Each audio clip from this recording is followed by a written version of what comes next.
ಇನ್ನು ಸೌಂದರ್ಯ ಜಗದೀಶ್ರಿಂದ ಪವಿತ್ರಾಗೆ 2 ಕೋಟಿ ಪಡೆದಿರುವಂತಹ ಕೇಸ್ಗೆ ಸಂಬಂಧಪಟ್ಟಂತೆ ಅಪ್ಡೇಟ್ಸ್ ಇದೆ.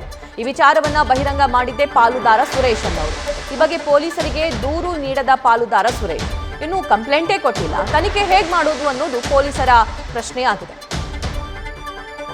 ಮತ್ತಷ್ಟು ಡೀಟೇಲ್ಸ್ ನಮ್ಮ ಪ್ರತಿನಿಧಿ ಪ್ರಜ್ವಲ್ ನೀಡ್ತಾ ಹೋಗ್ತಾರೆ. ಪ್ರಜ್ವಲ್, ಇಲ್ಲಿ ಸುರೇಶ್ ಅವರು ಈ ವಿಚಾರವನ್ನ ಬಹಿರಂಗ ಪಡಿಸ್ತಾರೆ, ಆದ್ರೆ ದೂರು ಕೊಡೋದಕ್ಕೆ ಯಾಕೆ ಮುಂದಾಗಿಲ್ಲ? ಏನ್ ಕಾರಣ ಇರಬಹುದು? ಸಭಾ ಈ ಒಂದು ಪ್ರಕರಣದಲ್ಲಿ ನಾವು ಗಮನಿಸ್ತಾ ಹೋದ್ರೆ ಇಲ್ಲಿ ನಿರ್ಮಾಪಕ ಸೌಂದರ್ಯ ಜಗದೀಶ್ ಅವರು ಆತ್ಮಹತ್ಯೆಯನ್ನು ಮಾಡ್ಕೊಂಡಿರ್ತಾರೆ. ಆ ಸಂದರ್ಭದಲ್ಲಿ ಅವರ ಪತ್ನಿ ದೂರನ್ನು ಕೊಟ್ಟಿರ್ತಾರೆ. ಹಣಕಾಸಿನ ವಿಚಾರಕ್ಕೆ ಸಂಬಂಧಪಟ್ಟಂತೆ, ಪಾಲುದಾರಿಕೆ ವಿಚಾರಕ್ಕೆ ಸಂಬಂಧಪಟ್ಟಂತೆ ಅವರು ಒತ್ತಡದಲ್ಲಿ ಈ ಒಂದು ಆತ್ಮಹತ್ಯೆಯನ್ನು ಮಾಡ್ಕೊಂಡಿದ್ದಾರೆ ಅನ್ನುವಂಥ ಒಂದು ದೂರನ್ನು ಕೂಡ ಮಹಾಲಕ್ಷ್ಮಿ ಲೇಔಟ್ ಪೊಲೀಸ್ ಠಾಣೆಯಲ್ಲಿ ಪ್ರಕರಣವನ್ನು ದಾಖಲಿಸಿರ್ತಾರೆ. ಈ ಒಂದು ಸಂದರ್ಭದಲ್ಲಿ ಮೊದಲಿಗೆ ಯಾವುದೇ ರೀತಿಯಲ್ಲೂ ಕೂಡ ವಿಚಾರ ಹೊರಬರೋದಿಲ್ಲ. ಯಾವಾಗ ದರ್ಶನ್ ಮತ್ತೆ ಪವಿತ್ರ ಗೌಡ ಅವರು ಅರೆಸ್ಟ್ ಆಗ್ತಾರೋ ಆ ಸಂದರ್ಭದಲ್ಲಿ ಸುರೇಶ್ ಅವರು ಕೂಡ ಒಂದು ದಾಖಲೆಯನ್ನು ಬಿಡುಗಡೆ ಮಾಡ್ತಾರೆ. ಅದು ಮಾಧ್ಯಮಗಳ ಮೂಲಕ ದಾಖಲೆಯನ್ನು ಬಿಡುಗಡೆ ಮಾಡ್ತಾರೆ. ನಿರ್ಮಾಪಕ ಸೌಂದರ್ಯ ಜಗದೀಶ್ ಅವರು ಏನಿದ್ದಾರೆ ಅವರು ಪವಿತ್ರ ಗೌಡ ಅವರಿಗೆ 2 ಕೋಟಿ ಹಣವನ್ನು ಕೊಟ್ಟಿದ್ದಾರೆ ಅನ್ನೋದ್ರ ಬಗ್ಗೆ ಒಂದು ದಾಖಲೆ ಬಿಡುಗಡೆ ಆಗುತ್ತೆ. ಅನಂತರದಲ್ಲಿ ಪವಿತ್ರ ಗೌಡ ಅವರು ಕೂಡ ಅದರ ಮರುದಿನವೇ ಒಂದು ಮನೆಯನ್ನು ಖರೀದಿ ಮಾಡಿರ್ತಾರೆ ಅನ್ನೋದು ಕೂಡ ಇಲ್ಲಿ ಸ್ಪಷ್ಟವಾಗಿ ಗೊತ್ತಾಗ್ತಾ ಇರುತ್ತೆ. ಆದರೆ ಈ ವಿಚಾರವಾಗಿ ಗಮನಿಸ್ತಾ ಹೋದಂಥ ಸಂದರ್ಭದಲ್ಲಿ ಪೊಲೀಸರು ಹೇಳ್ತಾ ಇರುವಂಥದ್ದು ಯಾವುದೇ ಒಂದು ದೂರನ್ನು ಕೂಡ ಇಲ್ಲಿವರೆಗೂ ಸುರೇಶ್ ಅವರು ಕೊಟ್ಟಿಲ್ಲ.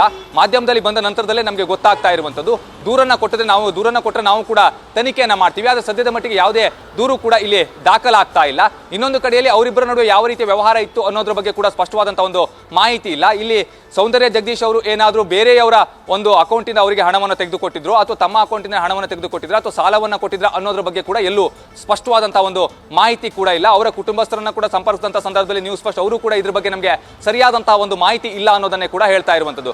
ಇಲ್ಲಿ ಸುರೇಶ್ ಅವರು ಏನಾದರೂ ಪೊಲೀಸರವರ ಮುಂದೆ ಹೋಗಿ ಯಾವ ರೀತಿಯಲ್ಲಿ ಹಾಗಾದ್ರೆ ಈ ಒಂದು ಹಣ ಟ್ರಾನ್ಸ್ಫರ್ ಆಗಿದೆ, ಈ ಒಂದು ಹಣ ಟ್ರಾನ್ಸ್ಫರ್ ಆಗಲಿಕ್ಕೆ ಕಾರಣಗಳೇನು ಅನ್ನೋದ್ರ ಬಗ್ಗೆ ಕೂಡ ಮಾಹಿತಿಯನ್ನು ನೀಡಿದಂಥ ಸಂದರ್ಭದಲ್ಲಿ ಅದ್ರ ಬಗ್ಗೆಯೂ ಕೂಡ ಪೊಲೀಸರು ವಿಚಾರಣೆಯನ್ನು ಮಾಡ್ತಾರೆ. ಆದರೆ ಇಲ್ಲಿಯವರೆಗೂ ಕೂಡ ಯಾವುದೇ ಒಂದು ದೂರು ದಾಖಲಾಗದೇ ಇರೋದ್ರಿಂದಾಗಿ ಪೊಲೀಸರು ಕೂಡ ಈ ಬಗ್ಗೆ ವಿಚಾರಣೆ ನಡೆಸಲಿಕ್ಕೆ ಸ್ವಲ್ಪ ಕಷ್ಟವಾಗುತ್ತೆ ಅಂತಲೇ ಹೇಳ್ಬೋದು. ಕಾರಣ ಅವರಿಬ್ಬರ ನಡುವೆ ಇರುವಂತಹ ಹಣಕಾಸಿನ ವ್ಯವಹಾರದ ಬಗ್ಗೆ ಯಾರಿಗೂ ಕೂಡ ಸ್ಪಷ್ಟವಾದಂತಹ ಒಂದು ಮಾಹಿತಿ ಇಲ್ಲದೆ ಇರುವಂಥದ್ದು. ಇಲ್ಲಿ ಸುರೇಶ್ ಅವರು ನೀಡಿರುವಂತಹ ಒಂದು ದಾಖಲೆಯ ಆಧಾರದ ಮೇಲೆ ಅವರಿಂದ ಪವಿತ್ರ ಗೌಡ ಅವರು ಹಣವನ್ನು ಸ್ವೀಕರಿಸಿದ್ದಾರೆ ಅನ್ನುವಂಥದ್ದೇ ಅದು ಸ್ಪಷ್ಟವಾಗಿ ಗೊತ್ತಾಗ್ತಾ ಇರುವಂಥದ್ದು. ಸೌಂದರ್ಯ ಜಗದೀಶ್ ಅವರು ಯಾಕೆ ಹಣವನ್ನು ಕೊಟ್ಟಿದ್ದಾರೆ ಅನ್ನೋದ್ರ ಬಗ್ಗೆ ಕೂಡ ಇನ್ನೂ ಸರಿಯಾದಂಥ ಒಂದು ಮಾಹಿತಿ ಏನಿದೆ ಅದು ಲಭ್ಯವಾಗ್ತಾ ಇಲ್ಲ. ಆ ಒಂದು ನಿಟ್ಟಿನಲ್ಲಿ ಪೊಲೀಸರು ಕೂಡ ಈಗ ತನಿಖೆಯನ್ನು ಮಾಡಬೇಕು ಅಂತ ಹೇಳಿದ್ರೆ ಆ ಒಂದು ದಾಖಲಾತಿಗಳನ್ನ ಪೊಲೀಸರಿಗೆ ನೀಡಬೇಕು. ಅದೇ ರೀತಿ ಅವರು ಕೂಡ ಒಂದು ಸ್ಪಷ್ಟವಾದಂಥ ಮಾಹಿತಿಯನ್ನು ಒದಗಿಸಬೇಕಾಗುತ್ತೆ. ಕಾರಣ ಇಲ್ಲಿ ಬೇರೆ ವ್ಯವಹಾರಗಳು ಬೇರೆ ಬೇರೆ ರೀತಿಯಲ್ಲಿ ಇದ್ದಂಥ ಸಂದರ್ಭದಲ್ಲಿ ಅವರು ಯಾವ ವ್ಯವಹಾರಕ್ಕೆ ಸಂಬಂಧಪಟ್ಟಂತೆ ಈ ಒಂದು ಹಣವನ್ನು ಪಡೆದುಕೊಂಡಿದ್ದಾರೆ ಅನ್ನೋದು ಕೂಡ ಇಲ್ಲಿ ಪ್ರಮುಖವಾದಂಥ ಒಂದು ವಿಚಾರವಾಗ್ತಾ ಹೋಗುತ್ತೆ. ಆದರೆ ಅದ್ರ ಬಗ್ಗೆ ಯಾವುದೇ ಒಂದು ಸ್ಪಷ್ಟ ಮಾಹಿತಿ ಇಲ್ಲದೆ ಇರೋದ್ರಿಂದಾಗಿ ಪೊಲೀಸರು ಕೂಡ ಇನ್ನು ಈ ಬಗ್ಗೆ ಯಾವುದೇ ಒಂದು ಚಿಂತನೆಯನ್ನು ನಡೆಸಿಲ್ಲ. ಅವರು ಬಂದು ದೂರನ್ನು ಕೊಟ್ಟಂಥ ಸಂದರ್ಭದಲ್ಲಿ ನಾವು ಕೂಡ ಪ್ರಕರಣವನ್ನು ದಾಖಲಿಸಿಕೊಂಡು ಅಥವಾ ಆ ಪ್ರಕರಣಕ್ಕೆ ಸಂಬಂಧಪಟ್ಟಂತೆ ನಾವು ಕೂಡ ತನಿಖೆಯನ್ನು ಮಾಡ್ತೀವಿ ಅನ್ನುವಂಥ ಮಾತನ್ನ ಹೇಳ್ತಾ ಇರುವಂಥದ್ದು. ಸಭಾ, ಥ್ಯಾಂಕ್ ಯು ಪ್ರಜ್ವಲ್.